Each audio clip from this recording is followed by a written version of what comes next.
Three, two, one. Welcome to the Back Chat with the Back Doctor. I'm your host, Dr. Oz, and with me today I have someone really, really special. He's someone that I've known for a couple years now. More than a couple years now? Going on 3. Going on to 3 years. Yep. And he's someone who's been with us, who's had his life changed, and his name is Aaron. Aaron, welcome. Good to be here. Let's go back 3 years. Mm-hmm. Let's go back 3 years and just talk a bit about your journey. Give everyone a bit of an idea of who you are, what brought you in to see us. Just give us a bit of, of who you are. Yep. So these days, I'm a father of 3, first and foremost. I play cricket, so I've always been like sporty, into athletics, just everything sport as a kid. That's my thing. That's just me. Anything sport related, I was there. I had a back injury playing cricket when I was about 16 during a school match, and then since injuring it when I was 16, I've never been right, never been the same since that moment. It was a particular day, particular incident when it happened, and then since then, until I met Dr. Oz, also Dr. Ben, when I first came in, I never had much knowledge or wisdom or real understanding as to what was going on, and then how to treat it and how to manage it and whatnot. Coming in here, I think one of the most powerful things that I got was just the awareness that they brought to me for your health. Their approach is just completely different to anywhere else I've been, because I was at the point of, I had to ask my wife to do up my shoelace. That's how bad it was. That was the pain. I got to that point where I could not tie my own shoelace up. Really? It got to that point. Because I don't think did you tell me this? I'm not sure. I don't think I have actually. No, yeah, far out, man. That's the point. So I let it, and looking back, I let it get to that point, really, because it should never have gotten that bad, but it did. So then obviously being a young father, I knew I needed to make changes. Things need to happen. Like, I can't be incapacitated. It just can't be a thing. It was like changes have to be made. And then, I was at the point where I nearly had back surgery done. Been on a few excruciating train trips to Sydney to see specialists in the field. They all didn't want to actually operate on me because of how young I was. Yep. They actually said there'll be new advancements coming out in the next 5 years to hold off, don't get operated on now. And so I didn't, but then I was still left with the pain. And so there was only one thing I tried, which was CBD oil. So I tried that, and that actually did help with the pain, the actual pain that I was experiencing. Yep. That helped massively with the pain. I've never done drugs or smoked or anything like that, and I'm very sensitive to it, and I started actually losing my mind and all motivation to do anything. Like, I just sit on the lounge. Because what it does is, it calms down the whole body. It affects your whole nervous system, right? It's not just targeting that one area where the pain was. Because what you're doing is you're affecting the neurology of how your brain processes pain, how it processes information. So when you said you feel like you're losing your mind, you feel like you don't want to do anything, it's because of what it causes as a result, right? It affects that nervous system, and it causes your whole body to slow down, to calm down. So those impulses that you were getting, right, from irritated nerves was just constantly firing. Constantly firing, now it's firing less. But that's unfortunately not targeting the one area, it's targeting everything. So, just going from that change that you've had, because, one of the biggest things that you've told me recently is, just getting back into cricket, really playing more elite, more professionally now. So I was wondering if you could share your journey with cricket as a whole. I know the late stages, but I don't even know your early beginnings and how it all started. Yeah. It can't become a testimony video, can it? Because it kind of is that way. No, not at all. Do you know what I mean? Yeah. Like, so yeah, this might sound kind of crazy and whatnot, but I was in church one day on a Sunday, and I haven't played cricket for 7 years. I haven't played. Yeah. So basically, what happened was I was in a phase of my life where I was in a lot of pain, and I didn't know my job that I do is very physically demanding. There's a lot of lifting involved, and I didn't kind of know, having a young family, I was kind of at my wit's end because of the pain I was in, and I didn't know what was missing in my life or what I needed to do. So 2 hours after church that day, I went to just to go get bread and milk from the shop, and there was a whole cricket team in the shop, and this was in the middle of winter. And anyone that knows cricket, it's a summer sport. That's what you play in summer. And so I said to the guys in there, I said, well, "What are you guys doing here? It's the middle of winter. You guys are playing a game. What's going on?" And so they said to me, they go, "Yeah, we're just playing down the road." And I said, "Oh, can I come and watch?" And I said, "Oh, yeah, all right."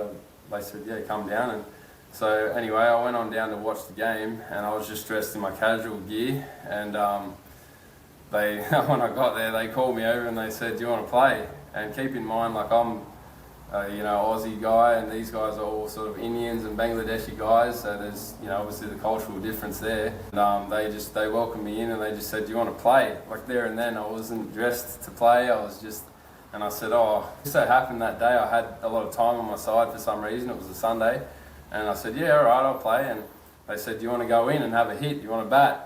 And I said, "What, now?" And they said, yeah, go in, go." And so anyway, I went in and I top scored. I hadn't played in 7 years. I top scored against the team that had come down from Sydney, and I got player of the match, and we won the game. And then Amazing. Then from there, one of the guys reached out about a cricket club in the Illawarra called the Illawarra Passionate Cricket Club. And so I was like, "Who's this?" Never heard of them before. And they started in 2017, and this is the year 2022. And I went and had one game for them in 4th grade at the university in Wollongong. And in my first game back there, I got 52 runs, which was awesome. And then I caught the bug back playing cricket again. And then fast forward 1 year, we won the 4th grade T20 Premiership competition. We won the one-day competition as well. Awesome. So that then helped obviously put the club into the spotlight, and then we got accepted to create a first grade team last season because Helensburgh's team dropped out, and so we used their ground as a home ground, and we actually managed to finish in 4th position with 2 weeks' notice to prepare a first grade team. Fast forward to this season coming up now, we've obviously got another first grade comp that we're going to be playing. There's something that could be said, just going back to what you first said, that moment, sometimes our lives can be dictated by like certain decisions, certain opportunities that come your way. And you might, I don't know if you thought about it this way, but technically if you never got curious and you never asked if you could come and watch, that journey that you've had with your sport and your passion would not have been so ignited and would have been completely different. That one thing just sparked it and changed everything for you. Yeah. Don't know if you've looked at it that way, but just hearing that's what it looked like to me as well, just hearing that. Yeah, well, I got to give the glory and the praise where it's due, and that's to God, because that's what's brought me there, and that's what He answered my prayer instantly. And growing up, I never was one to believe. I was never spiritual. My family isn't. But then from that day, that's led me that way, and then it's kind of been a rippling spiral effect in all the other aspects and areas in my life. And the back doctor and your work, and Dr. Bond and Dr. Ben, everyone in here, the awareness that was brought to my attention, transformed. It helped. I think, make that start. It planted the seed, and then everything kind of just. Yeah, and like we can even take it into a bit deeper with chiropractic philosophy, right? Like the origins of chiropractic. It comes from more of a spiritual tone as well. So basically, this might bore some of the viewers, so I apologize. But basically, chiropractic believes in what we call the universal intelligence. You can call it God, you can call it whatever you want to, doesn't matter. But Yeah. basically, there's an intelligence behind everything that we do. There's an intelligence behind the design of our bodies, right? Like, the body is designed in such a way where it's designed to be orderly, right? But things always want to break down, right? If you leave something, you don't look after it, you don't look after these plants, for example, they're going to break down. But they're designed in a way where if they're fed the right nutrients, they're fed the right ingredients, they're always going to grow up to be healthy every single time. But if you feed it the wrong things, it's always going to be unhealthy. So when we look at the human body, right, as chiropractors, we want to just make sure that your body functions as optimally as it can be. That's the first step. The second step is now to teach you and educate you what is all the healthy things that you can do. You spoke about, we gave you that awareness. We gave you the awareness because unfortunately in today's society, it's very modern, and it's unfortunately our lifestyles aren't very healthy. And because of that, we're actually constantly feeding our bodies unhealthy things. We're constantly in a position where, first of all, screens. You've got 3 young kids now. I think the youngest was 2? Just born, 10 weeks now. 10 weeks. I felt like it was a year. Flies. It flies by, man. Far out. So basically, you're going to be part of that generation now of parents that are really going to be seeing the impact of how technology is going to impact kids, right? Because they've got to live with it. It's part of our lives. But how well they're going to adapt to it, you're going to be that first generation who's going to be able to teach and educate your kids well. Versus, we grew up not having phones, not having constant technology. We were outdoors more. But now it's changed, right? We've grew up with the phones, we've started to use them, but we still know the joys of going out and actually spending time face to face with people, connecting with people. Whereas there's a younger generation, I'm speaking of my younger brother now, there's a 6-year difference between us. All his friends are online, right? All his friends are connecting online and getting in touch that way. It's a very different world. One of the things we do is teach you guys, right? Phones, screens, what you eat, right? How well you move your body, because you're going from a more stationary, constant sitting position. So getting that more active lifestyle now is something that we always aim to do. So I know I went on a bit of a ramble here, but I'm just always coming back to, like your body's designed in a very specific way. Coming back to that original chiropractic philosophy. Our job is not to put anything into your body, right? It's just to say, look, your body has actually got everything it needs. All it needs now is for you to look after it and nurture it. And once it's well nurtured, man, everything is possible. Like when you came in with your lower back, we're not making this a testimonial video about how awesome chiropractic care is or anything like that. But once we just taught you and educated you about how awesome your body was, your life just changed for the better. I remember seeing on the board, it was just a simple thing. It said every time you feed your body, you're either feeding disease or you're feeding health. Yep. And it was a simple thing, but like that stuck in my head. So because I used to consume like soft drinks quite a bit, and I've come to realise that's literally putting poison straight into your body. That's it.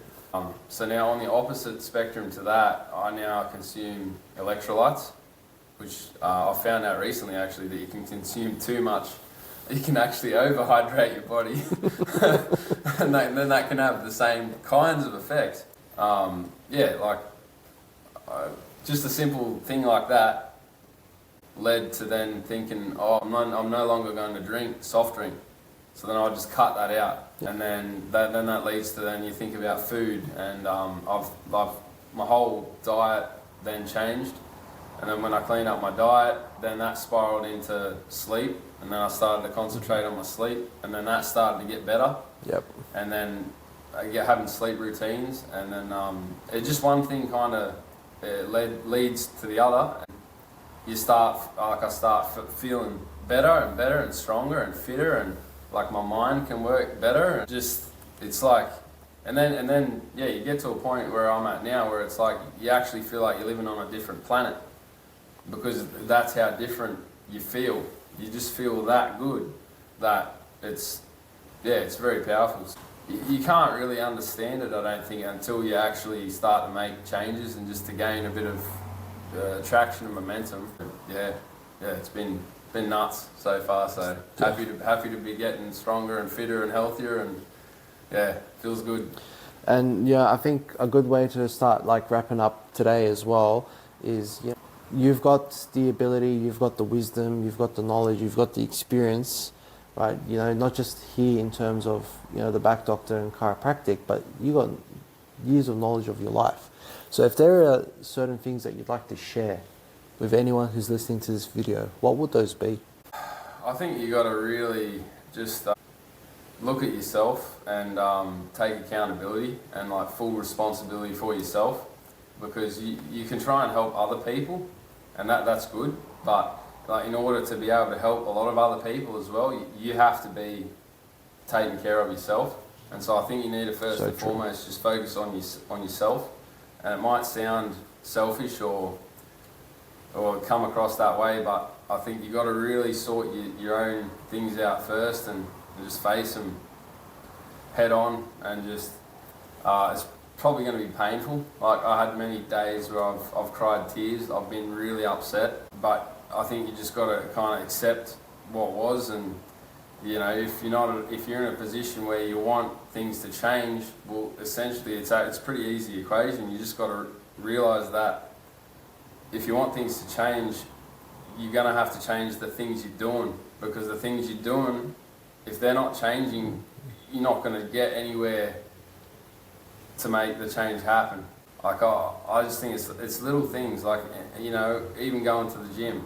Like you can go to the gym and not do barely anything, but if you just get into the habit just to go to the gym, like once you're there, you'll tend to do some things. Yeah. And even if it's not much, but just I think it's the habit building, just getting used to doing good things, going to good places, living good hours, healthy hours, and to the best of your ability. Everyone's got commitments and different things, but I think that there's a lot of things that you can say no to, which, you know, people are always sort of running around or chasing or just very busy in this day and age, just always saying yes to so many things. And I think social media has got a massive contributing factor to that, and that's why I've actually deleted that as of 2 months ago completely.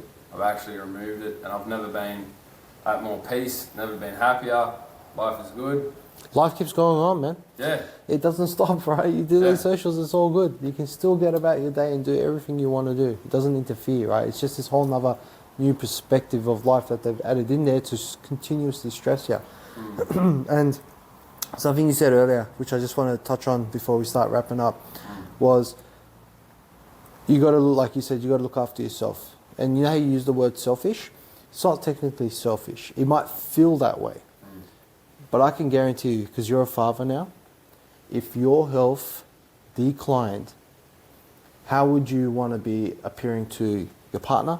How would your kids look at you? Right? I'm going to take this a bit more emotional and a bit more real. No father or mother wants to become reliant on their kids. Right? You guys want to make sure they grow up to be the best they can be. Tell me if I'm wrong, okay? And then at the same time, you want to make sure that they grow up to be as healthy as they can be, sorry. And the best way to do that is you lead by example. So it is not a selfish thing to look after your health, because if you're healthy, in the long run, your kids aren't going to stress.